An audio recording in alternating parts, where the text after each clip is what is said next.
Welcome to Sleep with Secrets, where bedtime gets darker and secrets never sleep. If you're enjoying the story, don't forget to like and subscribe, because some stories disappear before they're ever heard again. And tell me, where in the world are you listening from tonight? I'd like to know where the secrets are spreading. Now get comfortable and let's get started. Story 1. It was the second week of February in 2007. In the quiet suburbs of Washington Township, Michigan, the air held a familiar chill. Soft snow lining the edges of roofs and trees. For most families, the coming Valentine's Day was a time to settle into warmth, a time to share small gifts, quiet dinners, and the comfort of familiar arms. At the home of Stephen and Tara Grant, however, love was no longer blooming. The couple had been married for over a decade. On paper, they had everything: 2 young children, a cozy home, and a life that many would have envied. But behind the closed doors of their tidy suburban house, something was unraveling, slowly and silently. Tara, just 34, had built a successful career for herself as an executive at an engineering firm. It was a position that came with responsibility and travel. Her job often took her out of Michigan, across state lines, and even overseas. For the past 5 months, she'd been splitting her time between Michigan and Puerto Rico, commuting back and forth for a special assignment. Stephen, 37, had once pursued his own ambitions, but by 2007, his days were spent mostly at home, caring for their 2 children, ages 6 and 4, while working part-time at his father's machine shop. He had become what many might call the support system in the family. But for Stephen, it felt more like being left behind. From the outside, they appeared to be the model suburban family, kind neighbors, polite, reserved. But inside their home, the distance between them was no longer physical. It was emotional. Tara was thriving professionally, her name attached to achievements, her days filled with meetings and flights. Stephen was tired, frustrated, and as time went on, resentment began to settle in like dust, quiet but suffocating. In the summer of 2006, the Grants brought someone new into the home, an 18-year-old au pair from Germany named Verena. Her role was to help care for the children. She moved in, blending into the rhythms of the house. At first, she brought relief. The children liked her. The workload lightened, but slowly lines began to blur, particularly for Stephen.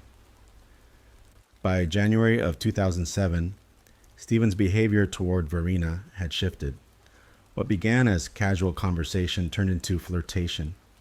He found comfort in her presence, an escape from his daily routine and mounting bitterness. Then, on February 8th, while Tara was away on one of her work trips in Puerto Rico, the boundary broke.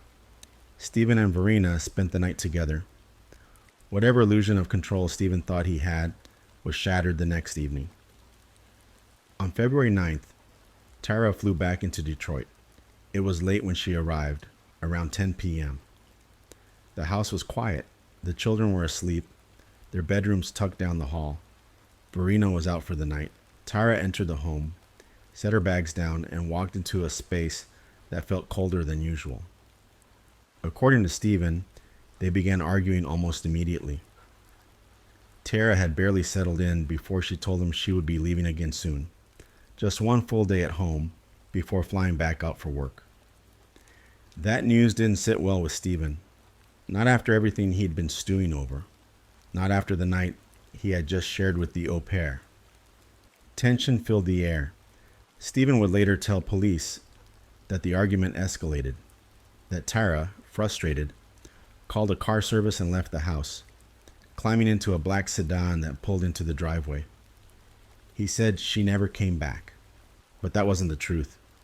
The real story of what happened that night would only come out weeks later, and only after Tara's absence had grown too large to ignore. In the hours after their argument, something had changed in Stephen. The resentment, the jealousy, and the years of unspoken frustrations had built up. And sometime that night, he acted on them. The confrontation turned physical. Stephen said Tara threatened to leave him and take the children with her.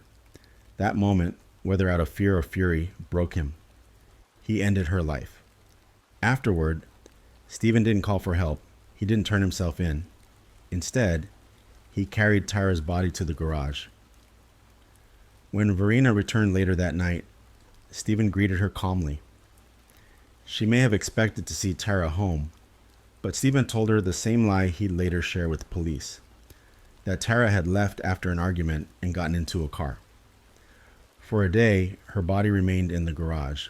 Then, on Sunday morning, over 24 hours after the incident, Stephen moved Tyra's remains to his father's shop. It was familiar territory. He had worked there for years. Using the tools available, he dismembered her body and packed the remains for disposal. In the early hours of Monday morning, February 12th, long before the sun rose, Stephen took the remains to Stony Creek Park, a wooded 500-acre preserve near their home. The park was special to their family. It was where they once went for hikes and picnics, a place filled with laughter and shared memories. But now, it was the final destination in a terrible plan. Stephen used a small red plastic sled, one that belonged to their children, to carry Tyra's remains into the snow-covered woods. He buried her beneath a drift and left the park alone. The next day, he began to build the lie. On February 13th, Stephen started calling Tyra's family, her mother, her sister. He asked if they had seen her, if she had reached out. None of them had heard a word. And on Valentine's Day, 5 days after Tyra had died, he walked into the sheriff's office and reported his wife missing. To authorities, Stephen appeared concerned. He said he had called Tyra repeatedly with no response. He said he had spoken to her colleagues, friends, and family. He painted a picture of a worried husband, someone who just wanted to find his wife. Investigators visited the Grant home. They asked basic questions about Tyra's schedule, their marriage, and her routine. Stephen answered them all. He even volunteered to take a lie detector test the next day. But that test never happened. Not long after the visit, Stephen hired a lawyer and stopped cooperating. Still, his face remained public. Stephen gave interviews on television. He wept in front of cameras.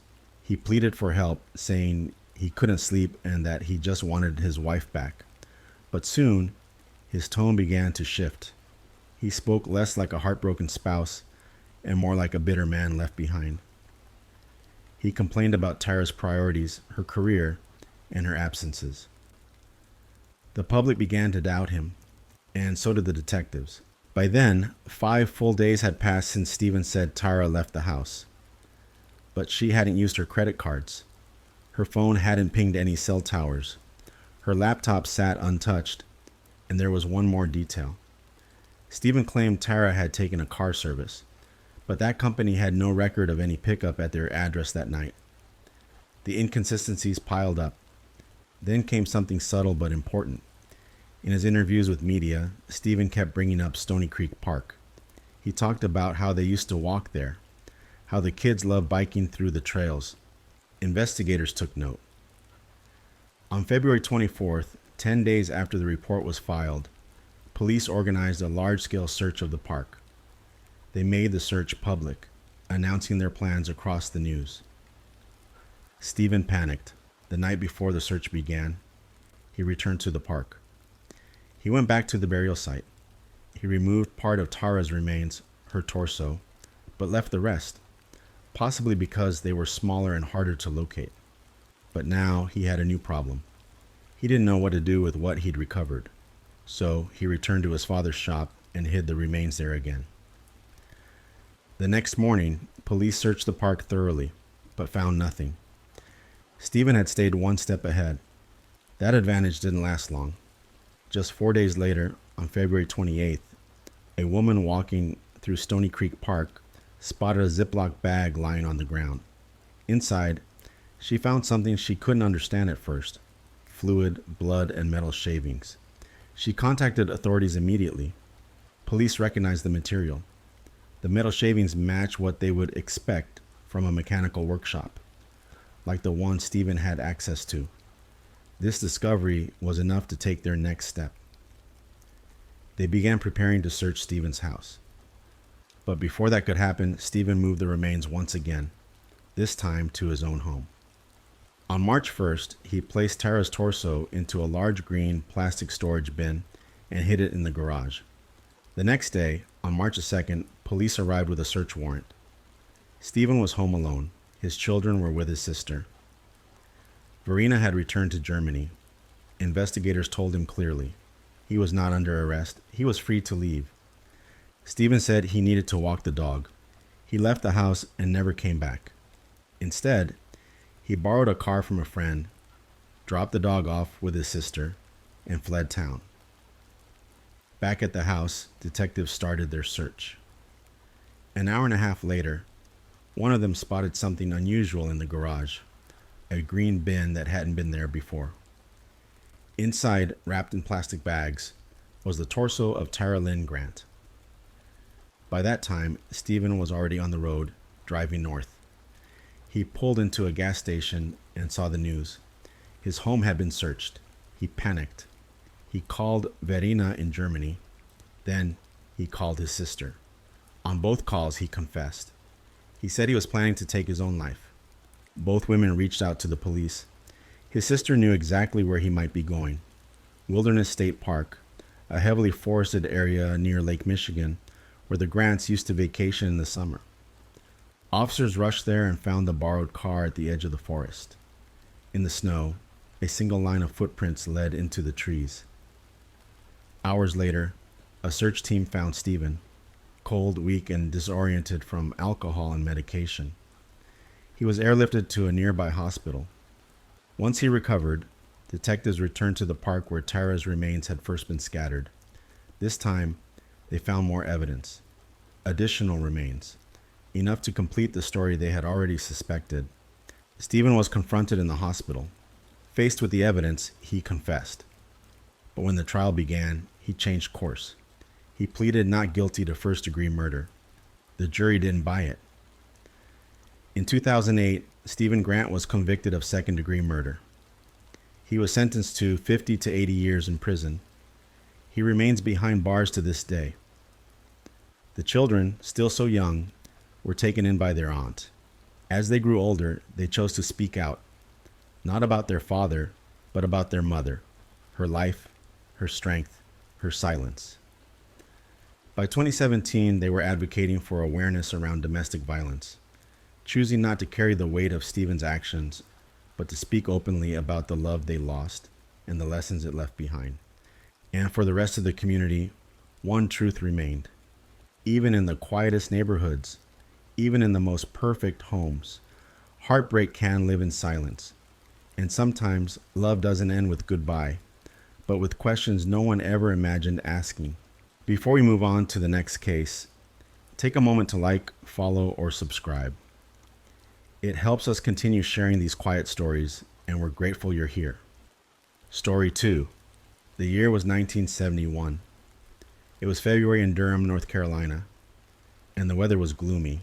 Drizzly skies, a chill in the air, and damp roads stretching into the dark. The kind of night that settles over a town like a heavy sigh.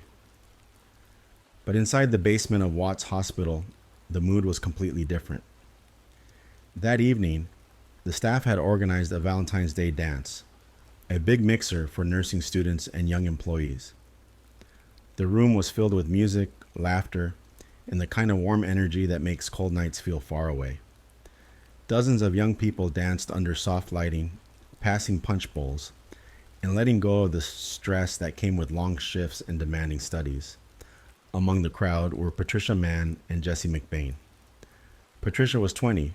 She was a nursing student at Watts, and she carried herself with the kind of quiet discipline that came from balancing a rigorous program.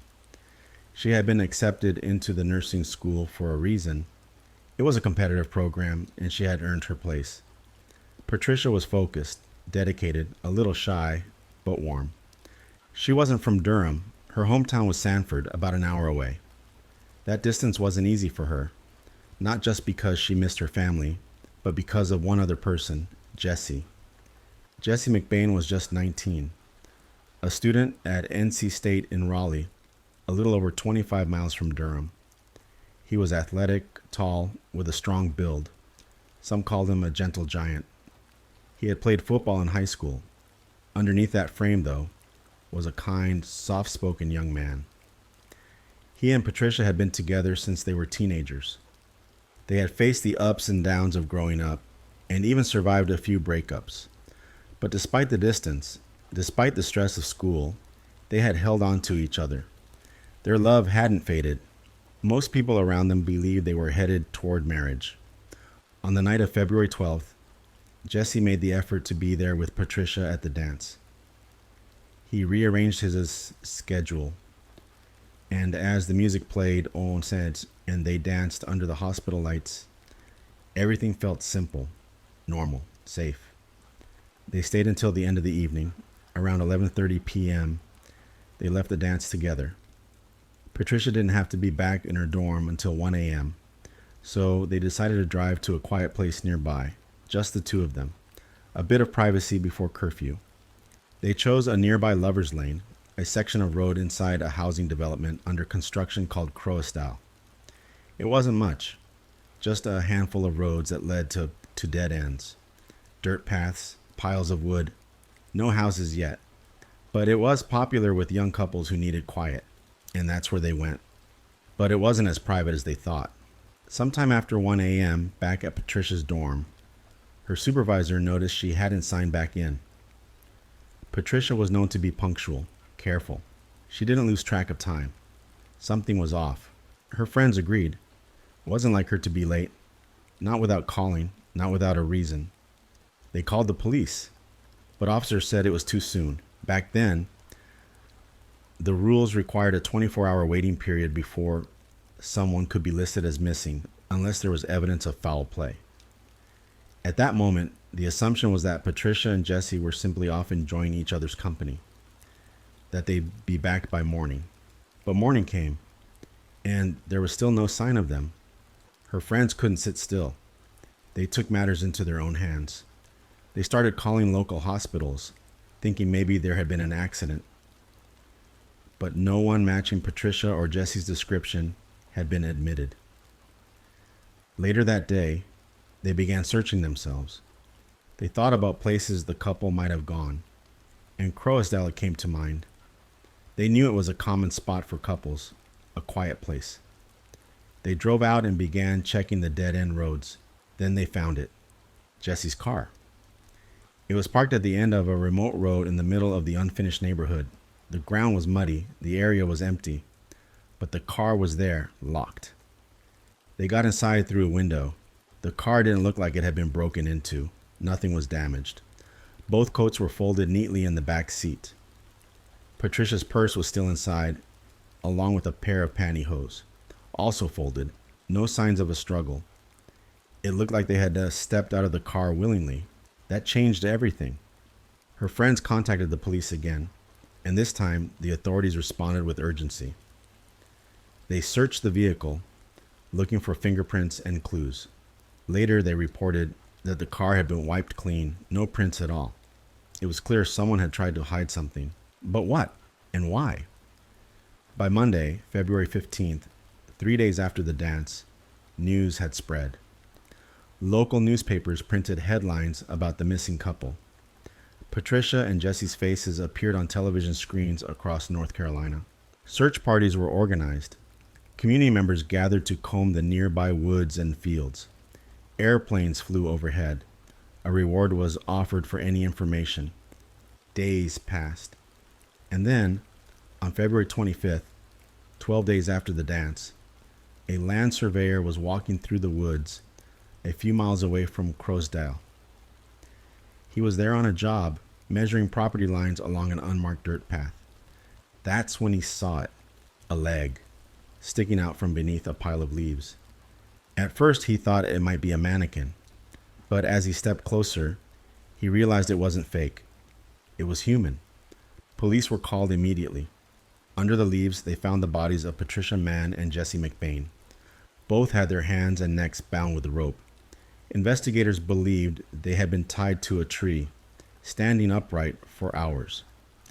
The signs pointed to a slow, painful death. They had been strangled. repeatedly. There were no obvious reasons. Jesse still had his wallet, his watch. Patricia's belongings were intact. There was no sign of sexual assault. The scene didn't look like a robbery or an accident. It looked personal, deliberate. Investigators were puzzled by how both had been overpowered. Jesse was strong. It would have been difficult for one person to control him, which meant it may have been two attackers, or someone pretending to be an authority figure, like a police officer, to trick them into stepping out of the car. The location of the bodies also felt intentional. It wasn't random. Whoever did this knew the area well. The woods were isolated, but not far from the road. The perfect place to do something terrible and not be seen. And now, multiple law enforcement agencies were involved. The bodies had been found across the county line. The Durham Police Department, Orange County Sheriff's Office, and the North Carolina State Bureau of Investigation all opened files. At some point, even the FBI stepped in. But the chaos of overlapping jurisdictions made the case harder, not easier. Communication was limited, leads got lost in the shuffle, and the public was flooding police lines with rumors, tips, and speculation. People blamed everything from secret cults to motorcycle gangs. Some said it was a crime of opportunity. Others believed it was personal. Then, 4 months after the murder, in June 1971, the police identified their first serious suspect. His name was James Brannon Ray. He was 26 and had recently been arrested for stealing a motorcycle. But when police searched his trailer, what they found sent shivers down their spines. A wig, blank pistols, a fake police badge, a pocket knife, and rope, the same kind used in the murder. They discovered that Ray had worked at Watts Hospital in the same area where Patricia studied. Witnesses said they had clashed before. He had sold his car shortly after the bodies were found. It felt like a breakthrough. But despite the disturbing evidence, police couldn't place him at the scene. There were no fingerprints, no physical link, nothing that would hold in court. Eventually, they had to let him go. Still, investigators kept searching. And in late 1971, they reached out to one of the nation's top criminal profilers, Dr. James Brussel. He had helped identify the Boston Strangler. Now, they asked him to examine the Valentine's Day murders. Dr. Brussel reviewed the case files and crime scene photos. His profile was chilling. The killer, he said, was a single man, between 25 and 40, intelligent, precise, neat. Someone who likely knew one of the victims, someone local, someone who had planned it. And so the investigation shifted again. In 1978, another suspect emerged, Dr. James Stephen Wilson, a physician at Watts Hospital. He had a history of hostility toward women. He had asked Patricia out more than once. Witnesses said he was upset she declined. On the night of the murders, he arrived late to a dinner party, acting strangely. He also lived just blocks from the woods where the bodies were found. But again, there was no hard evidence, no arrest. Then came 1995, nearly 25 years after the crime. Another name surfaced, Dr. Carl Robert Britt, a pulmonologist from Watts Hospital. He had followed a woman home during a road rage incident and tried to harm her. Police also discovered he once tried to abduct two young hitchhikers by pretending to be a police officer. It matched the theory. He also lived near Crowsdale, taught classes to nursing students, and was about 35 years old in 1971. But even with this pattern of behavior, police couldn't link him to the murders. Then, in 1996, Jesse's mother received a late-night phone call. The voice on the other end said, "I killed your son." Then the caller gave a name, Carl Britt, but the call led nowhere. There was no way to trace it, and no charges were filed. Years passed. The case faded from headlines, from memory. Until 2011, Detective Tim Horn was assigned to the cold case. He dusted off the files, studied the disintegrating evidence box, and reopened the investigation. He focused on Dr. Britt. He even obtained DNA from a fork the doctor had used at a local diner. It was legal. Discarded items are fair game. The DNA was tested against the rope found on Jesse and Patricia. 3 profiles were found, Jesse, Patricia, and an unknown male. but the sample from the killer wasn't strong enough. Not even modern labs could pull a full profile. There was nothing more they could do, and so the case remains unsolved. More than 50 years later, the brutal killing of two young people in love continues to haunt North Carolina. A case that began with laughter, dancing, and the glow of Valentine's Day ended with silence beneath the trees. But it is not forgotten. And perhaps one day, someone will finally give Patricia Mann and Jesse McBain the justice they've long deserved. Before we move on to the next case, take a moment to like, follow, or subscribe. It helps us continue sharing these quiet stories, and we're grateful you're here. Story 3. In the quiet suburb of Grosse Pointe Park, Michigan, January 25th, 2012 began like any other winter day. Though the season had been warmer than usual, the cold returned that morning, casting a sharp chill over the city. A tow truck rumbled through the dim streets of Detroit, its driver hoping to find a few more pickups before his shift ended. The city around him had grown hollow, more broken windows than neighbors, more trash than traffic. Then, just before 6 a.m., he spotted something unusual in an alley near Hoover Street and 7 Mile Road. Parked near a rundown garage was a black luxury SUV, the kind of vehicle you didn't often see abandoned in that part of town. The driver, experienced in these things, figured it was another stolen car left behind after a joyride. He called dispatch to report it. A short time later, police arrived. They stepped through the frosted grass, flashing lights bouncing off graffiti-covered walls. They found a woman's purse overturned on the passenger seat, keys, lipstick, credit cards, all scattered. But what stopped them cold was in the back. Lying face down across the back seat was the body of a woman. Blood marked the back of her head, her hands rigid with cold. They quickly confirmed the vehicle belonged to 56-year-old Jane Bashara, a wife, a mother of two, and a respected businesswoman. She had been reported missing just 7 hours earlier. To preserve the scene, police had the entire SUV towed, Jane's body still inside. It was taken straight to their forensic lab. There, examiners took a closer look. Her face had suffered repeated trauma, but it wasn't the cause of death. Her neck was bruised, her windpipe crushed. The signs pointed to suffocation and something else. The attacker had to be strong, or perhaps they had used something heavy, like a boot. Several of Jane's fingernails were missing. Investigators believed they may have been torn off during the struggle. Back at the station, the name Bashara stood out. Jane's husband, Bob Bashara, was well known in Grosse Pointe Park. A community leader, a real estate investor, a man people called Big Bob. He'd built a reputation on wealth and charm, the kind of person whose presence turned heads at fundraisers and Rotary Club dinners. That night, as neighbors gathered for a candlelight vigil, Bob stood quietly among them in a raincoat and baseball cap. He didn't speak, but soon the public would hear much more from him and about him. The following afternoon, Bob Bashara walked into the local police department. Detectives invited him into a small room and sat across from him, ready to listen. He was polite, even cooperative. They asked when he last saw his wife. Bob said he had arrived home at around 8 p.m. the previous evening. The TV was on, but Jane wasn't there. Her car was gone. At first, he hadn't been worried. He said he passed the time at a nearby lounge he owned, the Hard Luck Lounge, where he had a drink with a friend. But when he returned home and Jane still hadn't come back, he began to worry. He called one of her friends, hoping she might know where Jane was. She didn't. By 11:30 p.m., he called police to file a missing person report. As the detectives listened, they noticed something odd. Bob had a calmness that didn't match the gravity of the situation. They asked more questions. He offered a few small details. Jane sometimes used cannabis to sleep, he said.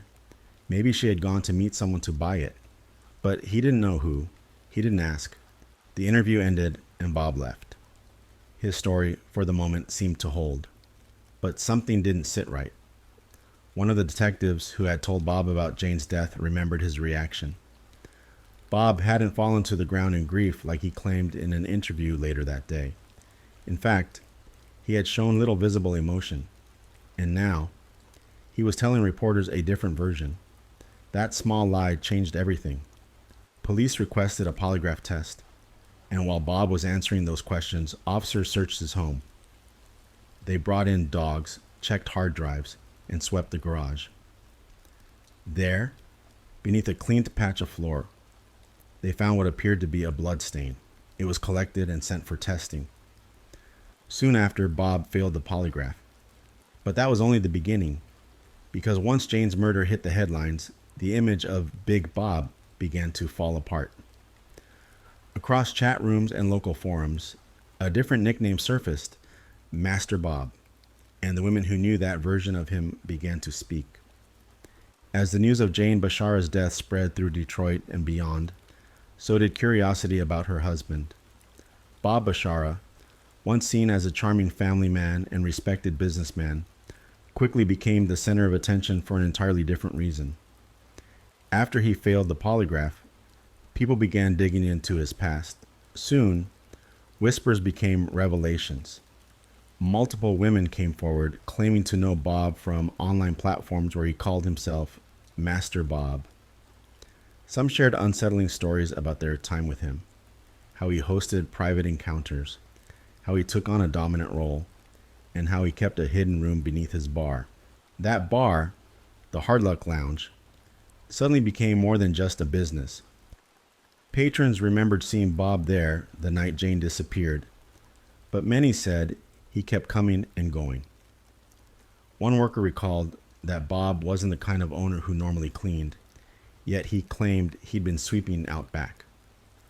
Others mentioned seeing his handyman, Joe Gents, around the same time.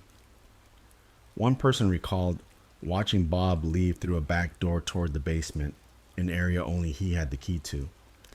While detectives worked to piece together Bob's movements, the media uncovered footage from inside the lounge's basement. It showed a single windowless room. The lighting was dim, with medieval-style fixtures. On the walls hung ropes, chains, and other items. In one corner stood a small bed. The room felt cold, unsettling, and out of place for someone with Bob's public reputation. As the footage aired, more women came forward. One described meeting Bob online when she was looking for something new in her life. He called himself Master Bob 1000 and offered to train her. At first, he told her he was a widower. Later, he claimed to be divorced. Eventually, he admitted to being married, but said his relationship with his wife was distant. The woman felt uneasy. She mentioned another woman named Rachel, someone she believed was close to Bob. Rachel later contacted the police herself. She admitted she had been in a relationship with Bob for 3 years. He had even given her a ring and talked about buying a home together. She hoped to clear his name, but by then, the damage was done. News of Bob's failed polygraph had already made its way to the public. Under growing pressure, Bob and his lawyer contacted detectives. They wrote a letter accusing Bob's handyman, Joe Gents, of being involved in Jane's death. Bob claimed that Joe had once asked him for $1,500 and made strange comments about Jane. Bob said the conversation left him feeling uneasy and suggested police investigate Joe further. Just 2 days later, on January 31st, Joe Gents walked into the police station on his own. He was in his early 40s, with a rough appearance and a quiet voice. He had a developmental disability, a known temper, and a history of drinking. As he sat under the bright lights of the interrogation room, detectives listened carefully. Joe's story was slow, scattered at times. He jumped between thoughts, but eventually the truth emerged. He told them he met Bob through a mutual friend named Steve. Bob gave him small jobs, fixing things, hauling boxes, helping with maintenance. Over time, Bob started confiding in him. At first, it was complaints about his marriage. Then, it turned into something darker. According to Joe, Bob had asked him to help get rid of Jane. He said it had to look like an accident. At first, Joe refused, but Bob pressured him, offering thousands of dollars and the promise of a Cadillac. When Joe still resisted, Bob threatened him. Joe told detectives that on the day Jane died, he met Bob in the garage behind their home. Jane was there. She was upset, telling them how to arrange some boxes. While her back was turned, Bob looked at Joe and gave the signal, "Take care of it." Joe said he froze. That's when Bob pulled out a weapon and pointed it at him, telling him to do it or else. Joe said he panicked and obeyed. He hit Jane from behind. She collapsed. When she tried to get up, he held her down. According to Joe, she fought hard. Her fingernails tore into his side, but he didn't stop. He said he pressed his boot into her neck until she stopped moving. Afterward, Bob told Joe to help him lift her body into the SUV. They placed her in the back seat. Bob handed him the keys and told him to drive out to Detroit and leave the car in an alley. Joe did what he was told and walked away. Back at the station, detectives quietly absorbed the confession. The details matched what they had found: the missing fingernails, the bruises, the scene in the garage. The bloodstain collected earlier matched both Jane and Joe. Phone records showed hundreds of calls between Bob and Joe, including several on the day Jane was killed. Still, detectives couldn't hold Joe without formal charges. After 3 days, they had to let him go. But Joe's words changed the direction of the case. The image of Bob Bashara as a grieving husband continued to unravel. And while he still appeared in public, denying everything, detectives were already planning their next move. After Joe Gents left the police station, detectives were left with far more than a confession. They had a direction. Everything Joe had said matched what investigators had found so far. The bruises on Jane's neck, the missing fingernails, the phone records. But the most damning detail was the bloodstain discovered in the garage, now confirmed to belong to both Jane and Joe. Still, Joe hadn't been formally charged. The law only allowed detectives to hold him for a limited time, and that window had already closed. So, they waited. And while they waited, Bob Bashara continued to present himself publicly as a grieving husband. But privately, his world was falling apart. The deeper investigators looked, the more the story twisted. They turned their attention to the Hard Luck Lounge. The rumors about Bob's hidden room weren't just gossip anymore. They had to be checked. Employees there told detectives that Bob was at the bar the night Jane disappeared, but he had kept leaving and returning. One person recalled seeing him walk out the back toward the basement, an area only Bob had the key to. Detectives knew the basement was important, but they also knew it would be difficult to access without a warrant. While they worked on that, the public got a look inside thanks to a journalist who managed to enter the basement and record footage. The video revealed a strange room. It was small, dark, and windowless. A bed sat in the corner. Whips, chains, and unusual equipment hung from the walls. Lighting fixtures made to look like something from another century cast strange shadows across the space. It wasn't just storage, it was something else. A secret Bob had kept hidden beneath his bar. As soon as the footage aired, more people came forward. Women who had known Bob online and in person began sharing their stories. One said she met him through a website where he went by the name Master Bob 1000. He had offered to train her. At first he claimed to be a widower. Later he said he was divorced. Eventually he admitted to being married, but said he and his wife were no longer close. The more she got to know him, the more inconsistencies appeared.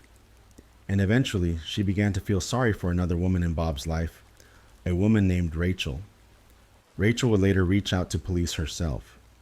She told them she had been in a committed relationship with Bob for 3 years. He had given her a ring and talked about building a future together. She came forward hoping to help, to show that Bob was not the man the news had painted him to be. But her timing coincided with a major shift in the investigation. Bob's polygraph results were already public. and detectives had started analyzing his digital life, emails, messages, and call logs.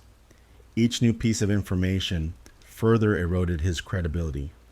That's when Bob and his lawyer submitted a letter to the police. In it, Bob expressed suspicion about Joe Gents. He told them that Joe had once demanded money from him, $1,500, and had acted aggressively. Bob said the encounter made him uncomfortable. The letter stopped short of an outright accusation, but it hinted that Joe might be responsible for Jane's death. The detectives took note, but they already had Joe's confession, and that confession had revealed something even more troubling. Bob hadn't just known what happened, he had planned it. As investigators continued their work, public interest in the case surged. The contrast between Bob's public image and his private life fascinated people. He wasn't just a husband in mourning. He was a man with secrets, secrets that now spilled into every corner of his life. And for the detectives, there was still more to uncover. It was now early February 2012. Jane Bashara had been buried, and the city of Detroit had moved past the shock of her discovery. But behind the scenes, detectives were quietly closing in on her husband. Bob Bashara was still free, still speaking to reporters, and still trying to steer the story away from himself. But his efforts weren't working like they used to. Police had already gathered enough evidence to believe Joe Gents' confession was true. The phone logs didn't lie. There had been hundreds of calls between Bob and Joe, many of them placed on the day Jane was killed. The blood found in the garage matched both Jane and Joe. Every piece of the puzzle was falling into place. But Bob wasn't finished trying to control the outcome. Just weeks after Joe's confession, Bob reached out to an old acquaintance, a man named Steve. Steve was the one who had first introduced Bob to Joe. But Bob wasn't calling to reminisce. He was calling because he was worried.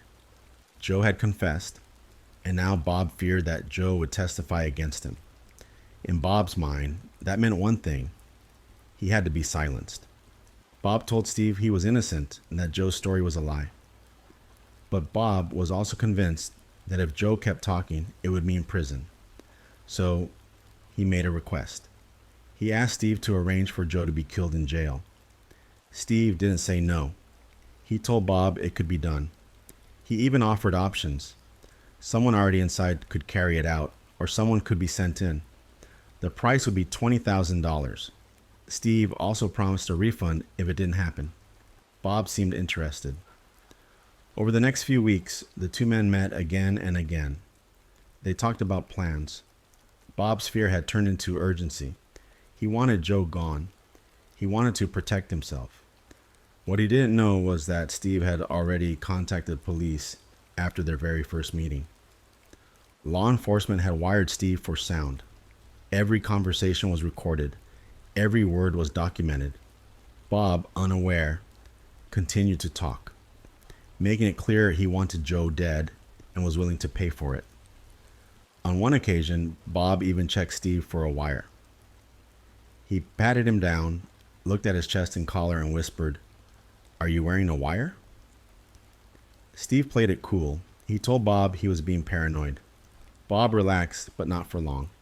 He grew more desperate. He told Steve he had nothing to do with Jane's death, but he just needed Joe to stop talking. "I need him to shut up," he said. On June 25th, the two men met one last time. After they parted ways, Bob walked down the alley behind his bar, heading toward the basement he thought was still his secret. But he never made it there.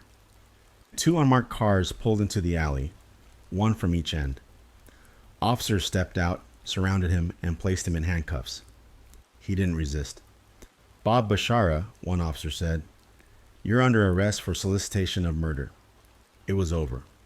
The man who had spent months pretending to mourn his wife had now been caught trying to orchestrate another crime, this time to silence the man who had helped end her life. Police had every recording, every meeting, every promise of payment. Bob had walked straight into the trap. By the time the sun set on June 25th, 2012, Bob Bashara's life as he knew it had collapsed. He had been arrested, not for Jane's murder, but for plotting to silence the man who claimed to have carried it out. His request to have Joe Gents eliminated had been recorded, his words captured on tape, and the man he trusted, Steve, had been working with detectives all along. Still, even in handcuffs, Bob insisted he was innocent. He told reporters he felt relieved now that Joe had been arrested. But behind that public confidence was a man under growing legal pressure. Joe had turned himself in back in January and confessed to the killing. At the time, investigators had to release him due to legal limits. But now, with charges finally prepared, he was officially arrested and in custody. Bob, meanwhile, was facing a new kind of scrutiny. Though he hadn't yet been charged for Jane's death, the state had enough to prosecute him for attempting to arrange Joe's murder. In October of 2012, Bob stood in court and pleaded guilty. He admitted he had tried to have Joe killed while he was in jail. The court didn't hesitate. He was sentenced to a maximum of 20 years in prison for solicitation. The sentence marked the first time Bob was formally punished, but for those who had followed the case, it felt like only the beginning. While Bob settled into his prison routine, Joe remained in jail awaiting trial for second-degree murder. In December of that same year, Joe changed his plea. He admitted to killing Jane, just as he had told detectives earlier that year. His sentence was set, 17 to 28 years behind bars. Even with Joe's confession and Bob's attempted cover-up, there was still one piece left unresolved. Who had planned Jane's death? To prosecutors, the answer was already clear. Bob hadn't just reacted to Jane's death. He had ordered it. Over the next year, investigators worked carefully to build their case. They traced phone calls, analyzed movements, reviewed testimony, and by spring of 2013, they were ready.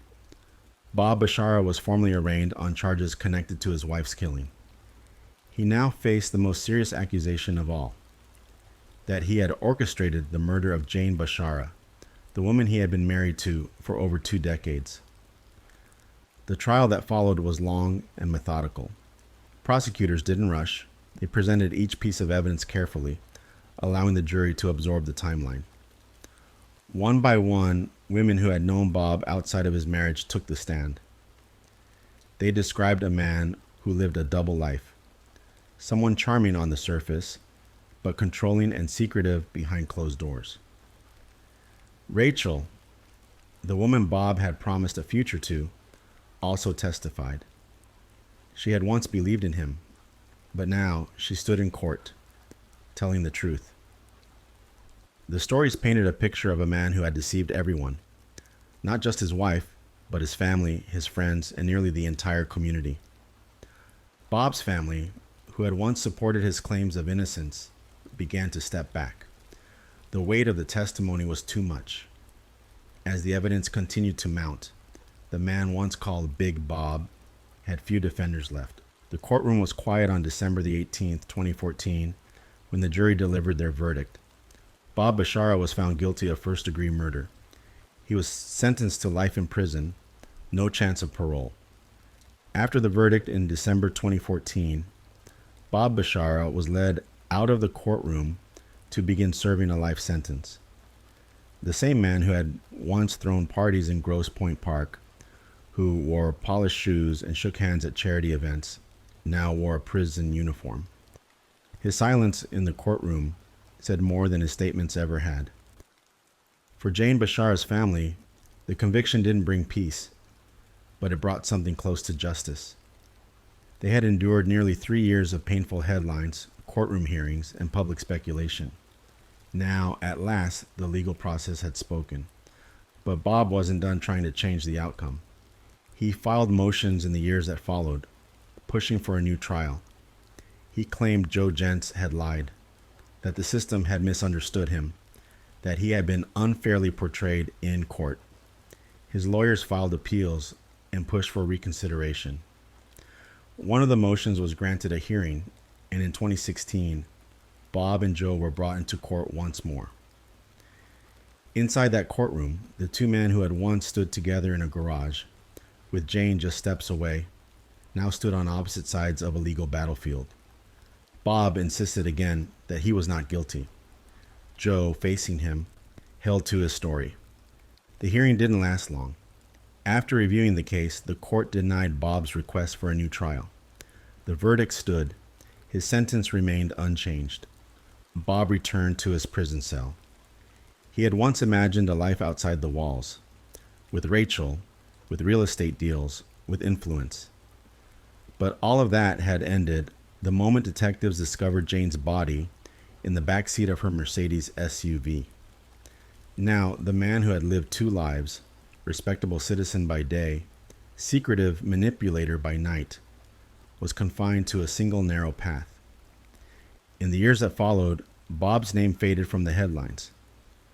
Occasionally, he would file paperwork or speak with legal counsel.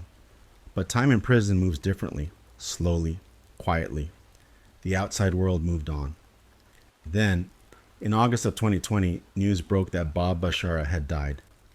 He passed away in a prison hospital. The cause was not made public, but it was reported that he had been ill for several weeks. He was 62 years old. There were no grand statements from Bob in the end, no final press conferences, no farewell letters released to the media. His death marked a quiet full stop to a case that had once gripped an entire community. Jane's family, though still grieving, spoke through her sister Julie. She said, "I am disappointed he only spent 8 years in prison. That is just not long enough for all that he ruined." There was no public comment from Bob's children. The story of Jane Bashara, mother, professional, and wife, became a reminder of how appearances can deceive. A family home, a good marriage, a respected career, all of it can hide something darker beneath. In the end, the truth caught up with Bob Bashara, and the secrets he tried to bury were the very things that brought him down. Some stories leave us with more questions than answers, but remembering them keeps their voices alive. If this one stayed with you, don't forget to like, follow, or subscribe. We share a new true crime story every night, quietly told and always with care. Until then, rest easy.